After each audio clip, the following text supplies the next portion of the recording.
মেয়েদের সমস্যা। স্ত্রী ও পুরুষের মধ্যে প্রকৃতিগত ও যৌনগত প্রভেদ আছে।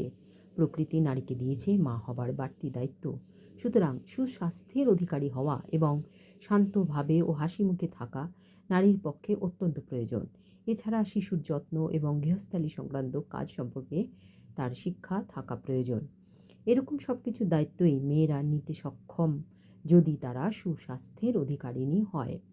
সুখী স্বাস্থ্যবতী নারী জাতির সম্পদ। মেয়েদের সূক্ষ্ম স্নায়বিক গঠনতন্ত্র সব সময়েই রক্ষা করে চলতে হবে।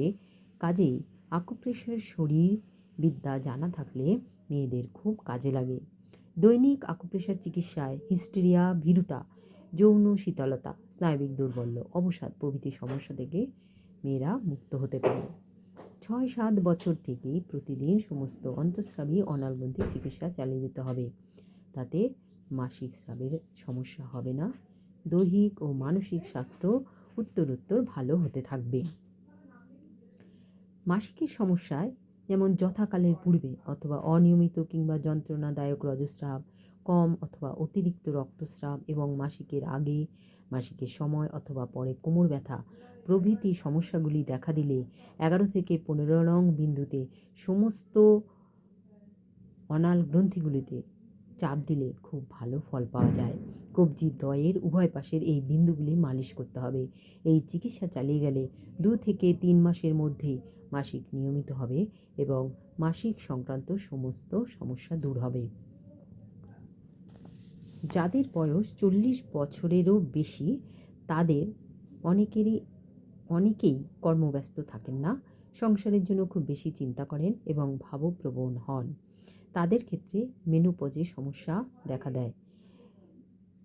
তাদের বিশেষ করে ১১ থেকে ১৫ নং বিন্দু এবং শরীরের অন্যান্য বিন্দুগুলি, অনাল গ্রন্থির বিন্দুগুলিতে নিয়মিত চাপ দিলে এই সমস্যা দূর হয় এবং মাসিকের পরিব্যাপ্তিকাল আরও প্রসারিত হয় এবং মাসিক সংক্রান্ত সমস্ত রোগের হাত থেকে নিস্তার পাওয়া সম্ভব হয়। ৪০ বছরের পর প্রত্যেক মহিলাদের এই চিকিৎসা নিয়মিতভাবে করা উচিত।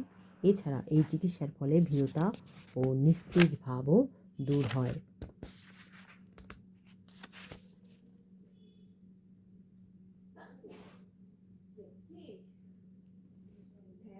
শিশুকে বংশগত রোগ থেকে মুক্ত করার জন্য সন্তান গর্ভে ধারণ করার ৩-৪ মাস আগে থেকেই পিতামাতার এই চিকিৎসা চালানো উচিত।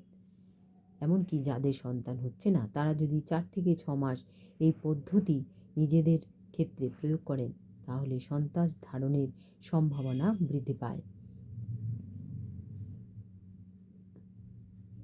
এমনকি সন্তান গর্ভে ধারণের পরেও গর্ভস্রাব এবং কোনো রকম রোগের সম্ভাবনা রোধ করতে এই চিকিৎসা খুবই প্রয়োজনীয়। এছাড়া এই পদ্ধতি গর্ভাবস্থায় শিশুর সঠিক বৃদ্ধিতেও সাহায্য করে। সুতরাং এই চিকিৎসা প্রত্যেক মানুষেরই গ্রহণ করা উচিত।